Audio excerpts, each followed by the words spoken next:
Hayato Makabe, a boy who kept to himself, quietly read at his desk.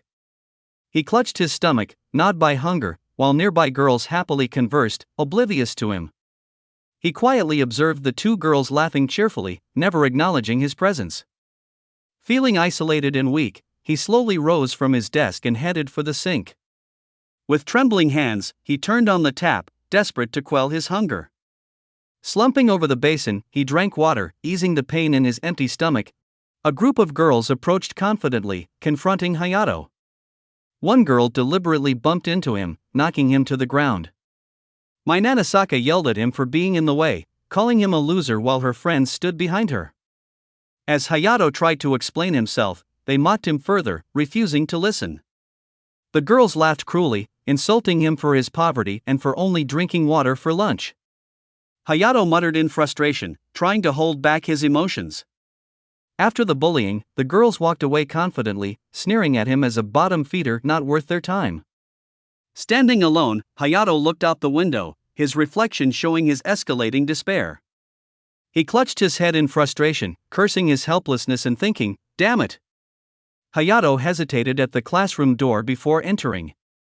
As he walked in, classmates turned to glare and whisper, judging him. Shocked and embarrassed, Hayato overheard them mock him for using the school facilities. A group of students laughed cruelly, joking that he might start doing laundry there next because he was broke. Hayato silently walked back to his desk, the weight of humiliation still heavy on him.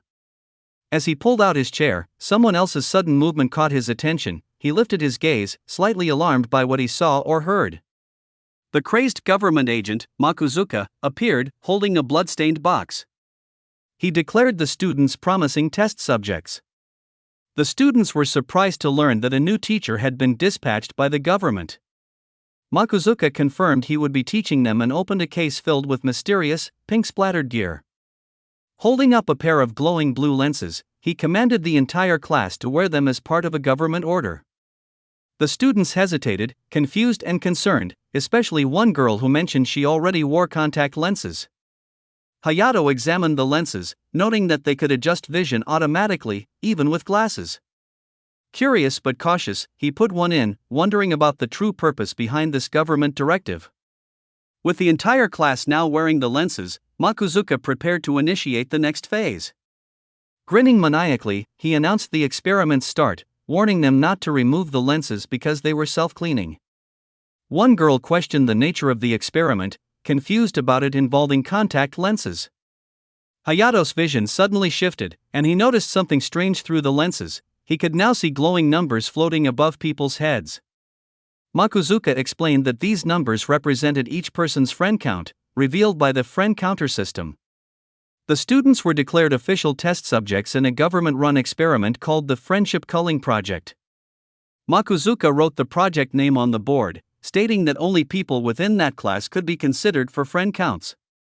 A 24-hour countdown began, and the rules were revealed. The students panicked as they learned that after the timer ended, the person with the lowest friend count would die.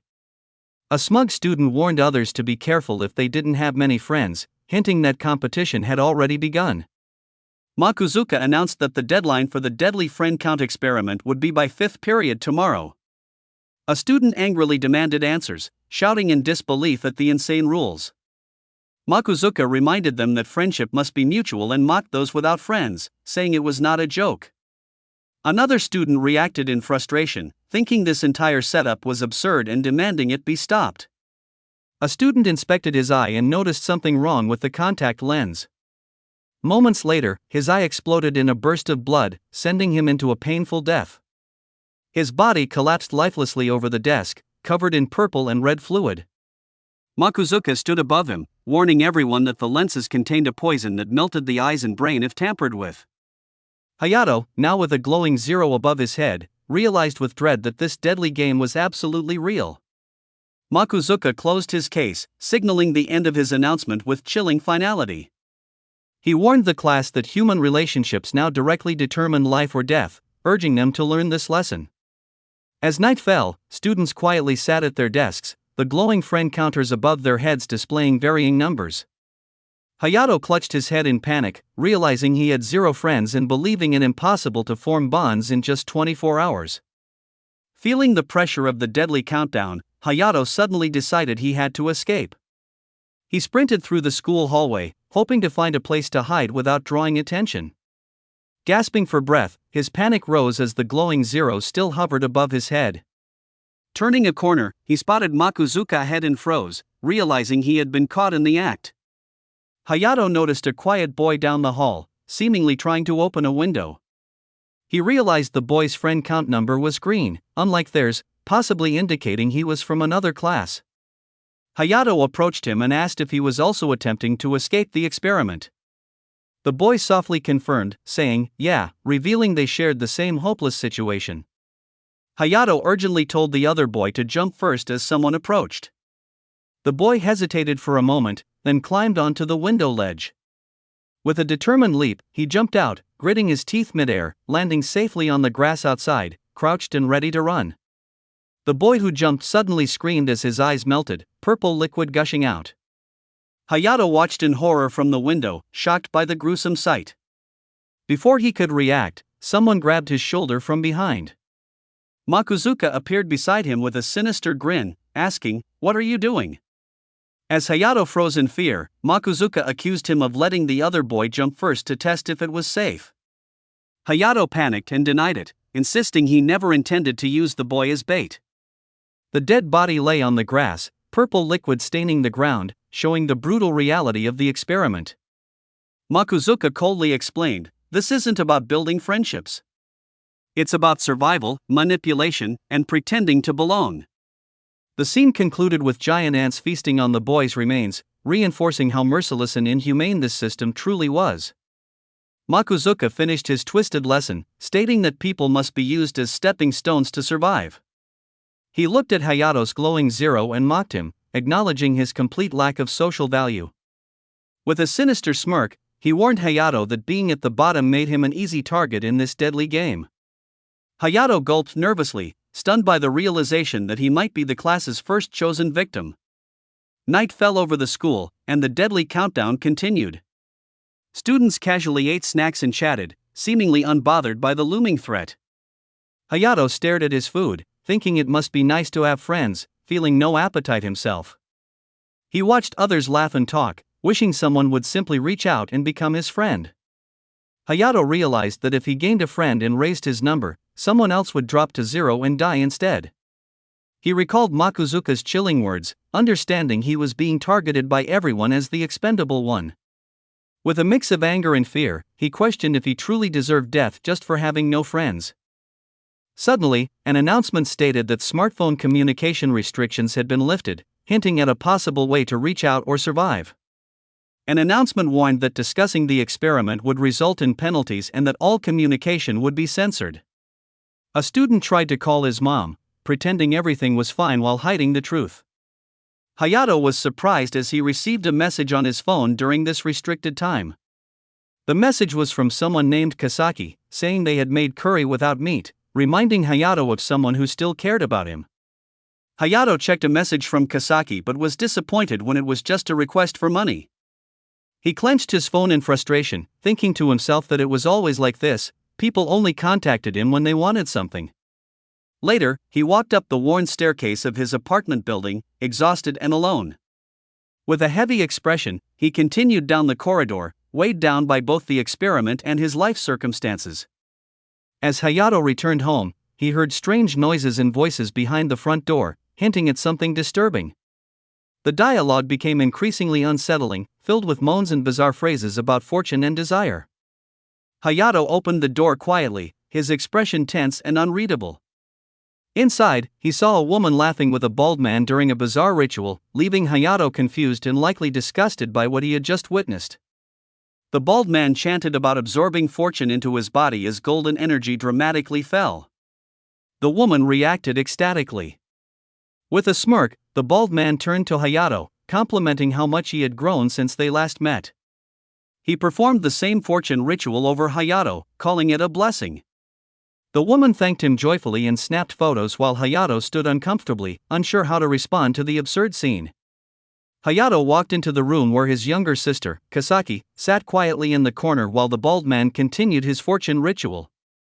Kasaki greeted Hayato softly, calling him big brother, her expression calm but distant. The bald man crouched behind Kasaki with a creepy smile, reaching toward her in a way that raised concern. He whispered that she should come to the dojo more often so he could help her store more fortune, while Kasaki looked uncomfortable and disturbed. The blonde woman, excited and smiling, told Kasaki to receive lots of fortune, clearly absorbed in the bizarre ritual. The bald man looked at Hayato and reminded him that he was now in high school, implying it was time for him to participate too. The bald man stared intensely, saying off use, which referred to a religious offering, with an unnerving glow in his eyes. The blonde woman offered money labeled as Hayato's portion, trying to appease the bald man, who responded with interest. The bald man greedily gripped Hayato, saying he should start earning money and contributing to the cult, while showing a bill. As Hayato stood in frustration, the man proudly announced that Kasaki was already participating, just like her mother. Hayato grabbed Kasaki by the shoulders, begging her never to go to that dojo, clearly terrified for her safety. A girl yelled Hayato's name in panic, warning him that he didn't understand what the cult would do to him.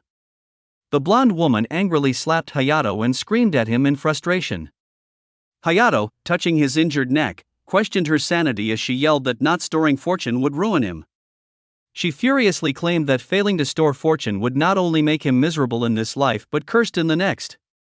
Sitting alone in the dark, Hayato reflected on his grim reality, trapped in a cult, broke, and doomed to die because he had no friends. Falling into despair, he questioned how he could even think about a next life when his current one was already unbearable. He typed a message to Kasaki, offering to meet her halfway since it was about to rain. As he stared at the same old response, "Lend me money," his tears fell onto the screen. He clutched his phone and wondered, if he dies, what will happen to Kasaki? Kasaki replied to his earlier message, saying she still couldn't leave school but reassured him not to worry. With renewed resolve, Hayato silently vowed to survive this ordeal and return. Wiping his eyes, he muttered to himself that he should go wash his face. He walked through the hallway alone, the number 0 still glowing above his head. Hayato stopped in surprise as he nearly bumped into a girl in front of the restroom. He recognized her as Ami Shirano, who silently noticed him as well. Both awkwardly stood outside the restroom, avoiding eye contact in tense silence. Hayato hesitated at the door, pausing before deciding whether to enter. He looked up, startled, as someone addressed him. Ami Shirano smiled warmly and directly asked, "Want to be friends?" Hayato froze in shock, eyes wide, as he processed her unexpected offer. He shyly scratched his head, unsure how to react to the idea of being friends. Ami was suddenly pulled away by her excited classmates, one of whom exclaimed they had been looking for her. Flustered, Ami tried to speak, but the girls continued to lead her away playfully. Left behind, Hayato stared quietly and thought to himself that he needed to talk to her about something. He clutched a towel, confused and unsure, thinking, what was that about? He hesitantly walked into the classroom, looking for Ami. As he saw her happily chatting with others, he tried to bring up their earlier conversation. Just as he was about to speak, a mocking voice suddenly called out, "Hey loser," interrupting him. The girl with the number 8 on her head stood up angrily and defended Hayato, demanding, "Why are you bothering my friend?"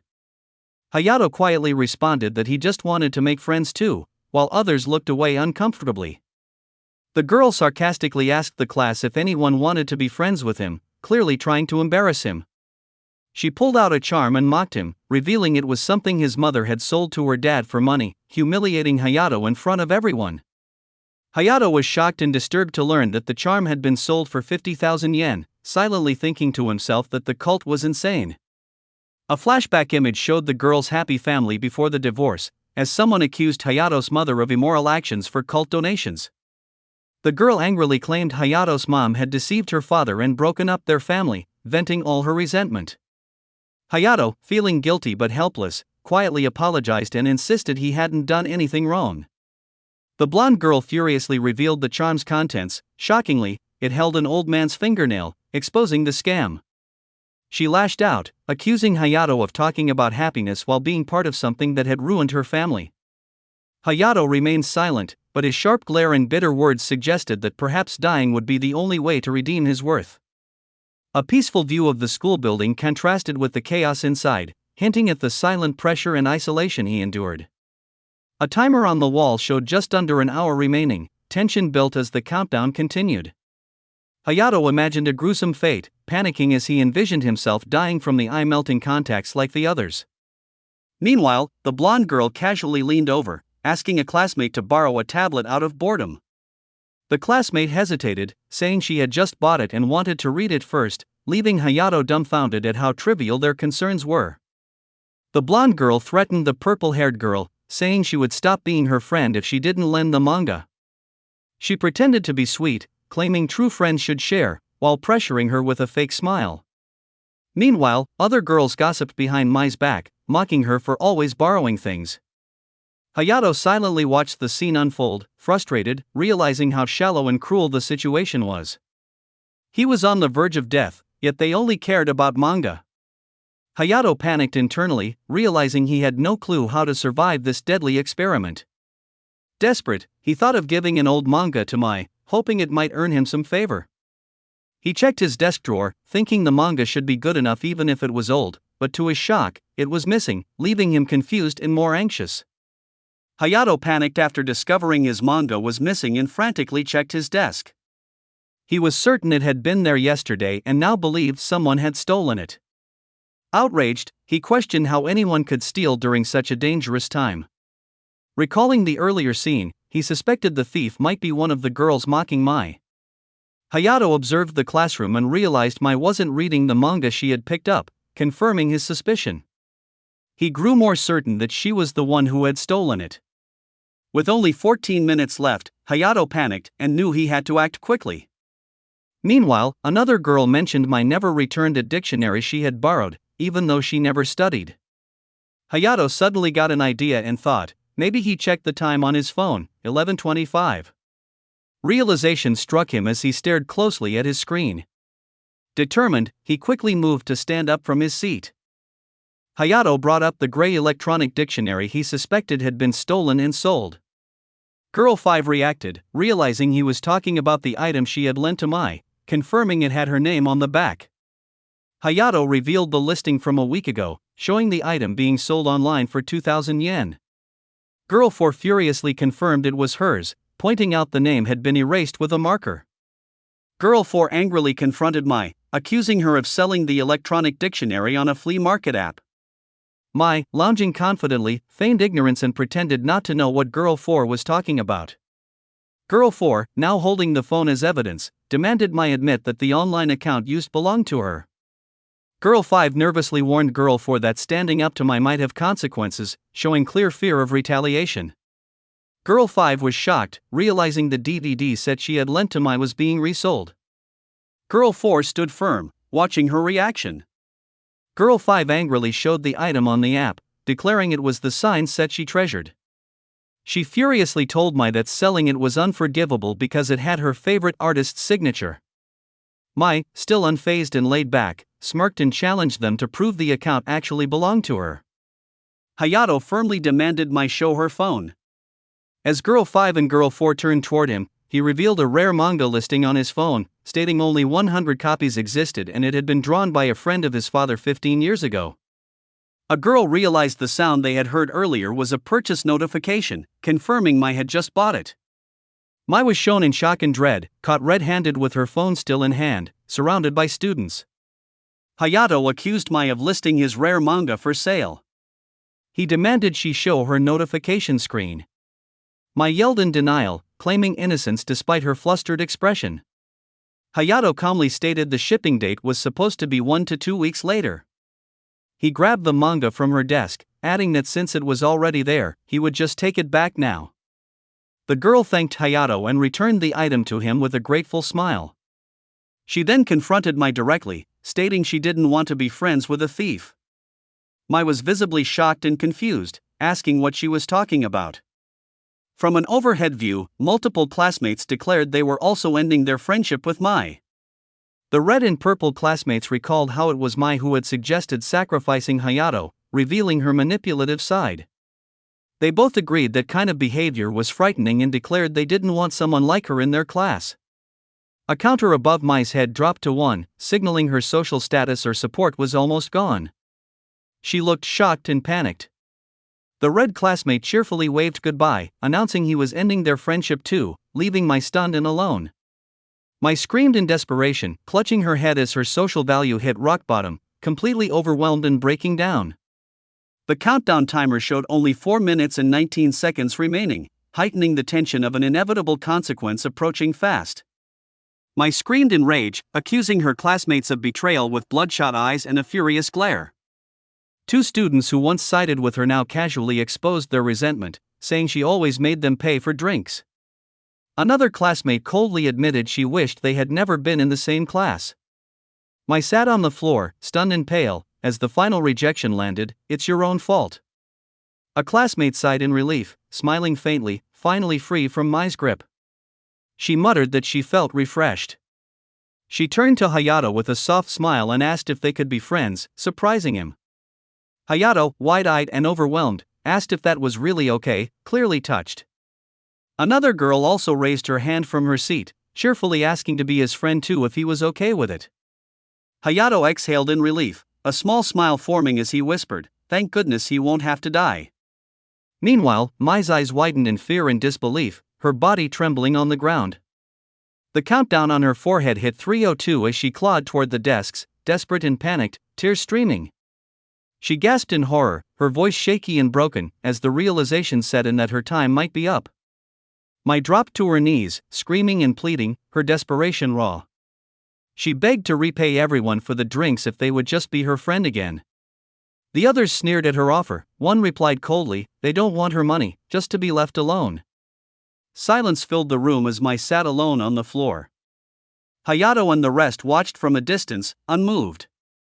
Tears streaming, Mai looked around, panicking, her voice trembling. Surrounded and trembling, Mai screamed into the room, begging anyone to be her friend. Her voice echoed in desperation. Other students nervously watched from their desks as the countdown neared its end. Mai clasped her hands together and fell to her knees, pleading with teary eyes, "Please, I'll do anything." In a vision or hallucination, a monstrous figure in a lab coat shouted, "Friend count 0, as if mocking her situation. Panic took hold. Mai, wide-eyed and manic, muttered friend as if trying to will someone into saving her before time ran out. Mai screamed in agony as her body was consumed by a horrifying fate. Her time was up. Hayato stood in the aftermath, whispering, he survived. Relieved, he thought, now he can see Kasaki again. The sinister figure explained, in the real world too, people fall into the abyss for small change. His eerie grin underscored the message. Hazmat-clad figures began cleaning up. Being so fixated on petty cash, she had failed to realize she had lost everyone's trust. Mai's lifeless, glowing body was zipped into a body bag. That's why no one reached out to help her, the figure added. Hazmat officers removed Mai's body from the classroom. The remaining students looked on silently. The boy and girl looked disturbed, clinging to each other with concern. The twisted overseer reappeared, announcing, "Next, everyone except the group with the most friends will die." Hayato, now marked with a glowing blue, was stunned and exhausted. He excitedly noticed a change. He looked at his hand and declared, "The number, it's gone back to 0. The digital timer on the wall reset to 23 hours, 59 minutes, and 57 seconds, counting down again. A message appeared. Hayato processed the new rule: everyone except the group with the most friends would die. He clenched his fist and confidently said, "We can survive." Hayato, fired up with determination, raised his voice in front of the class, "Everyone can be saved." The other students looked surprised but attentive. The mysterious overseer narrowed his dark, intense eyes, silently processing the situation. The girl looked confused and asked, "What do you mean?" Facing the entire class and the overseer, Hayato declared, "If everyone becomes friends, we'll create one big group." 2 girls chatted hopefully. One said, "Which means this time no one has to die." Their expressions were bright with relief. A confident new character, Tomitaka Brandon, was introduced. Grinning arrogantly, he sat back with a menacing aura. He sneered, like he could play nice with pieces of trash, clearly rejecting Hayato's idealistic plan. The overseer watched with gleeful interest, smiling wickedly. How fascinating. Let me observe this for a while. Several male students approached confidently, joining Brandon. One student noticed, huh? Another commented in surprise, Brandon's group is already that big, observing how quickly he had gained followers. Brandon leaned back, chugging a drink with a smug smirk, exuding dominance. He grinned wide, fangs showing, and declared, "You're all here," as if he had been expecting them, like a king summoning his court. Brandon sat confidently with a water bottle in hand, surrounded by 11 loyal students. Hayato's expression tightened as he assessed the situation. This is bad, he realized. The numbers right now on this class has 24 people. Hayato turned to Brandon, pleading passionately, "Brandon, what are you doing? If we unite, no one has to die." Brandon mocked Hayato, smirking while holding a bottle in front of his face. Hayato looked shaken as he realized the implication. This means if we can't join Brandon's group, we'll die. The pressure of survival loomed. Sora Hosoya stepped beside Hayato, whispering with urgency, "Look at his appearance." A close-up showed Brandon's gold watch gleaming on his wrist, symbolizing dominance and control over the classroom. A close-up of Brandon's smug face and flashy earring highlighted his cocky attitude and desire to show off. Another zoomed-in frame showed his gold chain and open collar. His whole look screamed dominance and status. Sora grinned and told Hayato confidently, "He just wants attention and to act cool. Just watch." Sora approached Brandon with exaggerated praise. "Leader, that's a sick watch. Can I join your group? I'll run errands for you." Brandon appeared intrigued, his ego clearly being stroked. Brandon proudly welcomed Sora into his group, impressed by the flattery.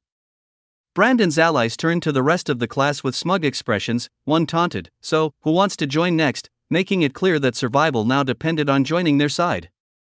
Mai and her friend looked worried, realizing the pressure and stakes. Their silence showed hesitation. Other students, desperate to live, shouted out frantically, pleading, "Let me in," and "I want to join too," their voices filled with panic and urgency. The tension shifted instantly. Everyone was now scrambling to be part of the safe group, fear overtaking hesitation. Sora turned to Lu Fang with a cheeky grin and said, "See? Just flatter a guy like that and you're good." Wrapping an arm around Lu Fang's shoulder, he urged with growing excitement, "Let's join Brandon's group quickly and survive." But then, as if struck by a sudden realization, Sora's expression changed. He furrowed his brows and warned urgently, "Oh, I almost forgot. There's something you need to do first." At that moment, Brandon smugly flashed a thick wad of cash and declared with cold confidence, "If you want to join the group, prepare 100,000 yen. The words hit like a thunderclap. Sora and Lu Fang stood frozen, completely stunned, their eyes wide as disbelief surged through them like a shockwave. Both shouted out in unison, their voices rising not just in confusion but in helpless outrage, unable to process the sudden demand. Brandon glared down at them with a sinister grin, raising a finger slowly as he growled menacingly, "I choose my friends." Sora Hosoya was left in utter shock. Sweat poured down his face as he stood frozen, and the sheer weight of hearing the huge amount, 100,000 yen, made it feel like he was surrounded by crackling lightning, as if the atmosphere itself was reacting to his dread. The blonde girl was equally startled, covering her mouth as she realized the seriousness of the situation. Hayato Makabe panicked, shouting that he didn't have that kind of money. Makuzuka, with a terrifying grin, explained that for some people, a deadly environment became the perfect place to hunt. Hayato Makabe passionately declared that unity could save everyone. Makuzuka smiled eerily and agreed, calling Hayato's idealism beautiful and correct. With a twisted grin, Makuzuka mocked that such correctness should be treated like a decoration, framed and ignored. Turning to leave, Makuzuka casually bid farewell, saying he would see them all tomorrow, as if nothing terrifying had just happened. Brandon grinned confidently, showing his phone and announcing that he even accepted electronic payments. With a sinister smile, he demanded 1 million yen in exchange for friendship. The class fell into an uneasy silence as everyone processed his outrageous offer. Desperate, Sora begged Hayato for money, but Hayato refused, saying it was impossible. He opened his wallet, revealing he didn't even have enough money for himself, let alone to lend. Brandon grinned confidently, encouraging others to join in the name of unity. His group pressured Sora, insisting he should use his smartphone or ask his parents or friends from other schools. But Sora, holding his phone tightly, admitted his family was poor and he had no one to turn to for help. Brandon yelled at the students to hurry, threatening to raise the price if they delayed. Desperate students started calling their parents, lying that the money was needed for educational purposes. One girl panicked, convinced she would die if she didn't get 100,000 yen immediately. Hayato tried to calm everyone down, noticing that Brandon's group had become the largest. He suggested that if they could unite and pull just 2 people from Brandon's group, they would have enough to survive. Brandon watched them closely, his expression filled with menace and confidence. One girl doubted Hayato's plan, believing it impossible to change anyone's mind. She showed Hayato a social media post flaunting Brandon's wealth, warning him that they didn't truly understand who they were up against. Hayato was shocked and questioned why Brandon had so much money. The girl explained that Brandon was rumored to be part of a pyramid scheme, selling guides on how to increase wealth. She added that it was just a rumor she heard, showing signs of uncertainty. Meanwhile, Brandon confidently led his group, offering cooperation in exchange for loyalty. Brandon was shown lavishly distributing money and goods while surrounded by students who had joined his group.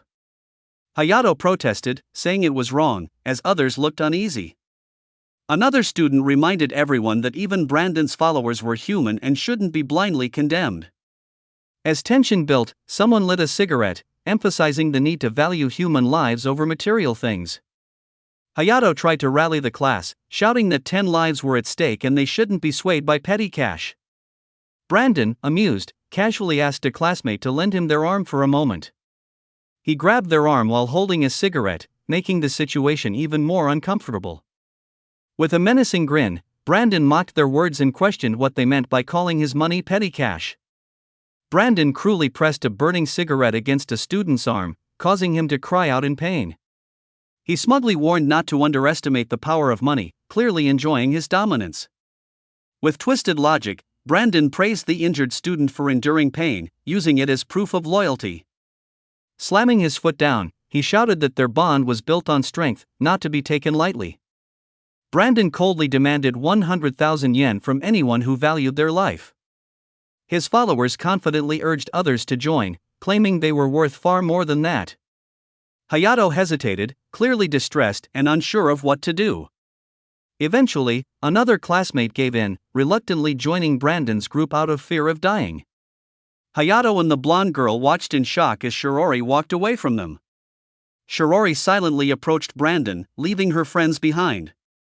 The blonde girl called out in disbelief, devastated as Brandon welcomed Shirori into his group. With wide, tear-filled eyes, she whispered in shock, unable to accept that a friend since middle school would abandon her. Shirori broke down, saying she didn't want to die and was willing to pay if that guaranteed her survival. Hayato and the blonde girl watched helplessly as their classmate gave in to fear. Wataru Sasaba dropped to the ground, begging Brandon to let him join the group. Desperate, he explained that his parents were sick and he had no way of getting the money. Brandon pretended to be generous, saying he wasn't a demon and was willing to give a chance. However, he insisted it wouldn't be fair to others who had paid, so it couldn't be free. Wataru begged desperately, willing to do anything, and thanked Brandon for the opportunity. With a sinister grin, Brandon announced the entrance exam, making it clear that earning entry wouldn't be easy. Wataru nervously questioned what Brandon meant by an entrance exam. Brandon explained that he would test if Wataru could perform labor worth 100,000 yen. He mentioned being targeted near the school gate recently, implying the task would be dangerous. Wataru flinched as Brandon suddenly placed a firm hand on his shoulder, signaling the start of his test. Brandon gave Wataru a task to drive some guys away. He called over Ken and instructed him to handle the situation. Ken clenched his fist, responding with a firm yes, sir, without hesitation. Ken offered himself up, telling Wataru to hit him wherever he wanted. Wataru hesitantly stepped forward, confused and anxious about what was happening. Ken clenched his fist, preparing to follow orders. Without warning, he landed a brutal punch on Wataru's face, drawing blood. Wataru winced in pain, his nose bleeding as the impact overwhelmed him. Ken yelled at Wataru, asking why he was zoning out in the middle of the test. Wataru, trembling, struggled to stay upright after the punch. Bloodied and humiliated, he groaned in pain, unable to respond. Brandon mocked him from above, calling him a failure and comparing him to a useless scarecrow. Brandon coldly told Ken to keep going, even though Wataru was already down. Ken hesitated, realizing Wataru had no fighting instinct and was completely defenseless. Brandon stood over Wataru, ordering him to reflect and remember something specific. With a twisted grin and a dark aura, Brandon demanded Wataru recall how Mai died. A terrifying memory of Mai's gruesome death flashed before Wataru's eyes, with Brandon asking if he wanted the same fate. Overwhelmed by fear and rage, Wataru screamed and charged forward. He tackled Ken with full force, catching him completely off guard. Ken cried out in pain as the unexpected blow landed, showing Wataru's sudden burst of strength. The entire room watched in shock as Wataru fought back and brought Ken to the ground. Ken screamed in pain, enraged by the unexpected attack. Wataru didn't hold back, landing a fierce punch straight to Ken's face. Fueled by desperation, Wataru swung again, smashing a window in the heat of the moment. Ken, furious and embarrassed, grabbed Wataru by the collar and yelled that he was making him look bad. Hayato spotted a body outside and shouted in panic, realizing how dangerous the situation had become. As Ken pressed Wataru against the shattered window, Hayato warned them to move away immediately. Wataru, visibly shaken, realized how close he was to falling, his face filled with fear. Ken violently pushed Wataru out of the shattered window, sending him plummeting. As Wataru fell, he helplessly reached out in panic, unable to stop himself. A flashback of another student's gruesome death flooded his mind mid-fall. Ken leaned out the window in silence, staring down with a cold, unreadable expression. Ken stood in shock, realizing the gravity of what had just happened. Hayato gritted his teeth as the system declared that exiting through the window counted as an escape attempt and resulted in a penalty. Brandon casually praised Ken, pretending nothing serious had occurred. He mocked the situation, calling Wataru a mere scarecrow, completely dismissing the value of his life. Ken realized the fight was rigged from the beginning, just to justify the high entry fee. Brandon smirked, explaining it was all to make those who had paid feel validated. Shaken, Ken sat down, still processing how close he came to dying.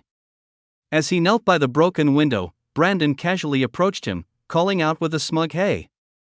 Brandon yelled at the boy to hurry up and light his cigarette, showing clear dominance. Intimidated, the boy obeyed instantly, nervously responding with a yes. Hayato observed their interactions silently from behind, suspicious of the boy's behavior. He started to wonder about the true nature of that guy and his connection to Brandon. Hayato realized Brandon never intended to let Wataru join and only used him as a pawn. The group understood that even if the experiment ended, Brandon would just find new ways to exploit them for money. Hayato clenched his fist, determined, and declared they must end Brandon's control. His friend grabbed his shoulder, worried, and asked, "But how?" as uncertainty clouded their next move. Hayato reflected on Brandon's dominance. He held both wealth and influence, making resistance seem impossible. Despite the odds, Hayato forced himself to stay calm and think of a strategy. Suddenly, he received a message from his mother. Hayato blared at his phone, frustrated that his family would offer to sell such precious items. He hesitated, his thumb hovering over the screen. With determination, he sent a firm reply, "Those books are mementos, the last things they have left of his father." A memory flashed, his younger self smiling alongside his father, reading together. They were truly happy back then. Hayato read a message urging him to donate for his father's reincarnation. His expression hardened. He recalled the cult leader drowning in wealth while exploiting others. Brandon, too, smiled confidently, fooling everyone with his charm and money. Hayato clenched his fist. Both the cult leader and Brandon were the same inside, manipulators hiding behind a mask. Hayato suddenly remembered something and rushed out of the classroom, ignoring everyone's calls. He realized if he wanted to win, he must become like Brandon or that cult leader. Sprinting through the hall, he searched determinedly, whispering that it must be here somewhere. Finally, he spotted it, a hidden stash of bundled money, and his eyes lit up with purpose. Hayato rushed through the bookshelves, searching anxiously. His eyes lit up as he found the Tree Encyclopedia, his father's cherished book. Clutching it with renewed hope, he realized, this will save us. The school building was shown at sunset, signaling the end of the day. Inside the classroom, Sora Hosoya talked to a girl while the rest of the students stood quietly in the background. Sora angrily slammed the desk and demanded to know where Hayato was, while the girl flinched from the impact. Both of them suddenly turned toward the door, startled by something unexpected.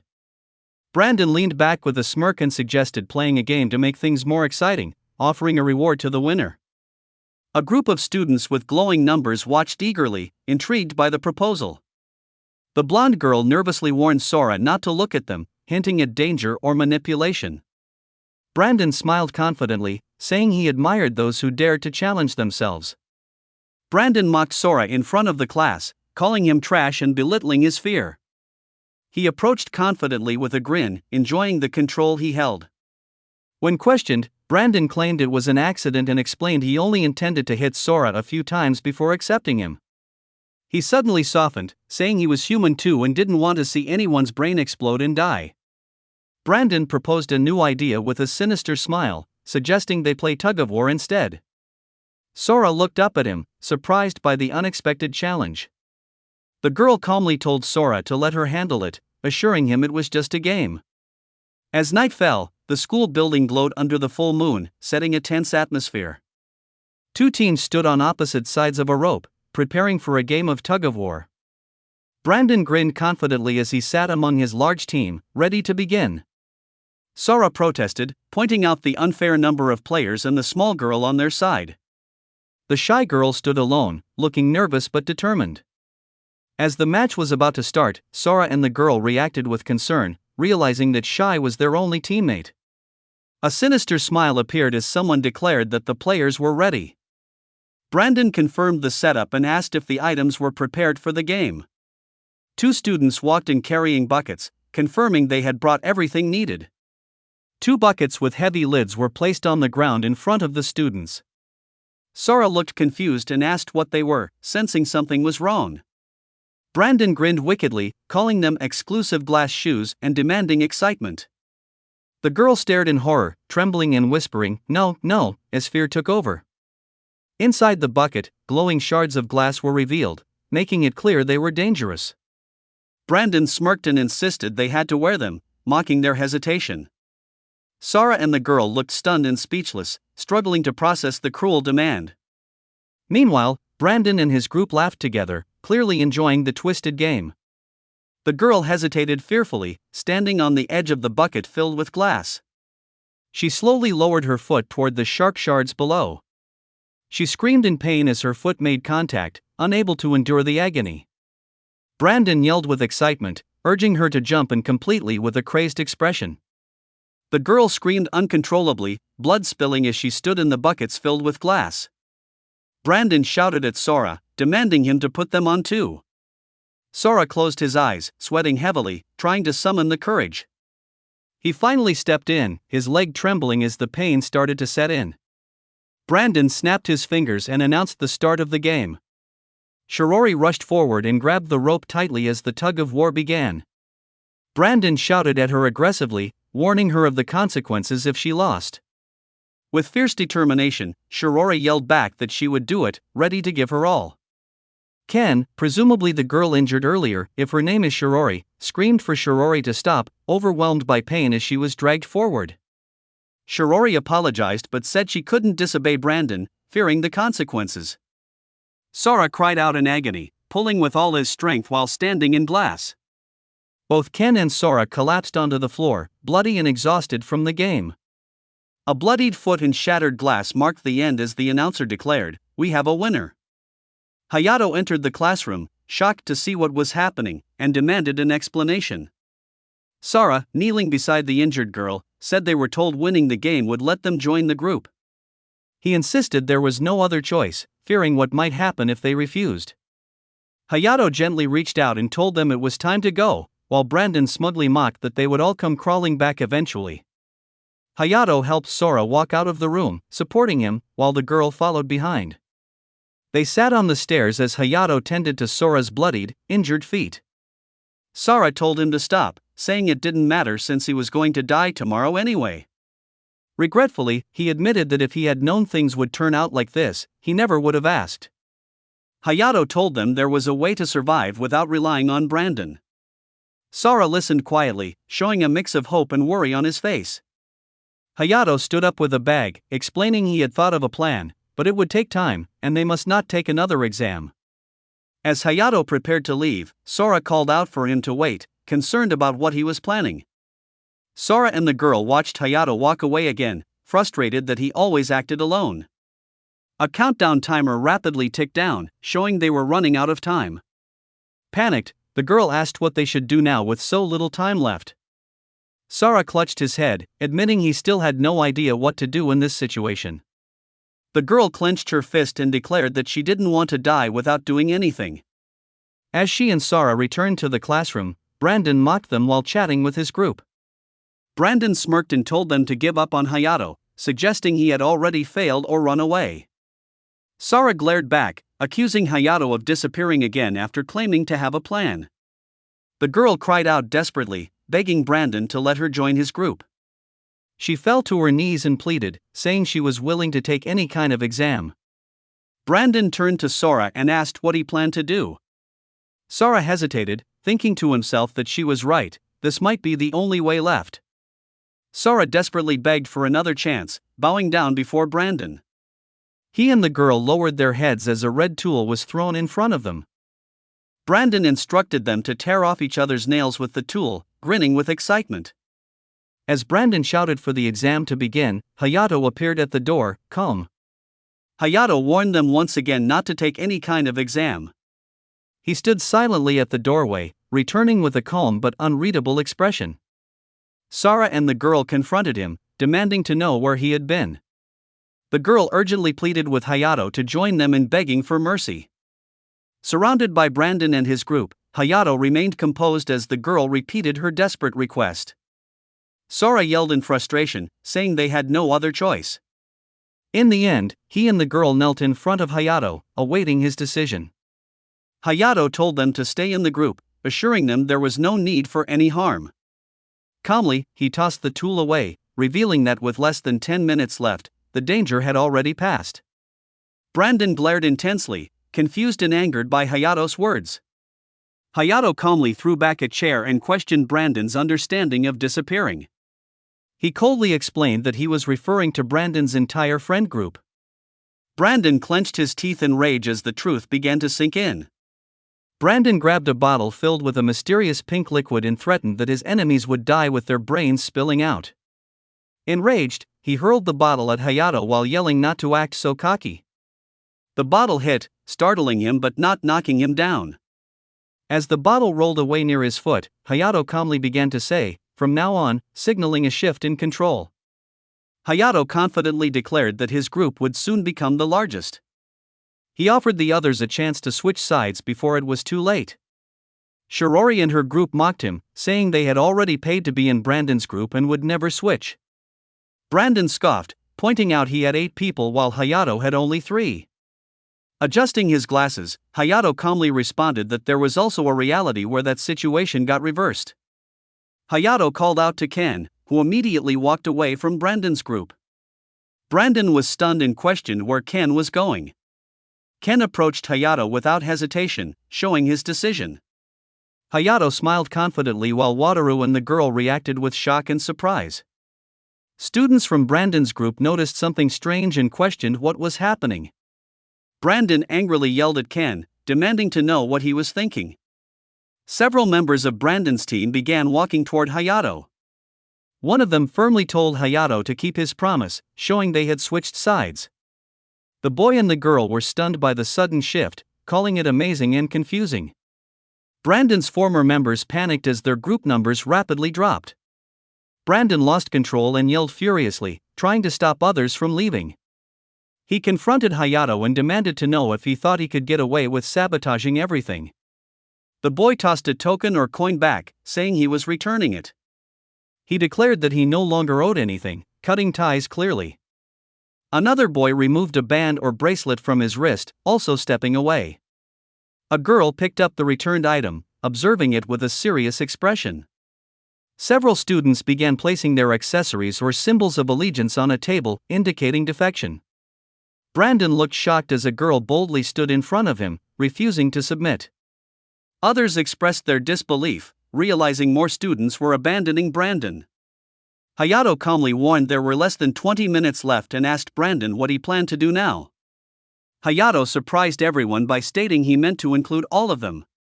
One student was confused and overwhelmed, struggling to understand the situation. Two girls excitedly asked to join Hayato's group. Hayato calmly accepted them, saying, "Sure," solidifying his rising influence. Three remaining girls realized they were the only ones left and asked to join Hayato's group. One girl apologized, acknowledging their delayed decision. Hayato kindly welcomed them with a smile and told them to come in. The scene shifted to Brandon standing alone while Hayato stood confidently before his large, united group. Brandon was in shock, unable to understand what was happening as his score dropped to 0. Hayato apologized for making them wait and declared that they had overcome the fear of death. The boy and the girl happily expressed their faith in Hayato, saying they always believed in him. They teasingly called out each other for pretending to lose hope earlier, celebrating their survival with laughter. Hayato calmly acknowledged the other side's assumptions, now holding a perfect score of 20. Brandon lost control and violently grabbed one of the opposing members, yelling in frustration. Ken intervened, calling Brandon's actions pathetic and reminding him that he was outnumbered. The blonde boy struggled to breathe, further emphasizing Brandon's desperation. Brandon acknowledged Hayato's victory and reluctantly offered to join his group. Hayato casually accepted but hinted that he had a condition. Brandon grew uneasy as Hayato's confident smile signaled something unexpected. Hayato declared that he made his own choices and valued his friends above all. His firm stance left Brandon speechless, realizing Hayato held all the power.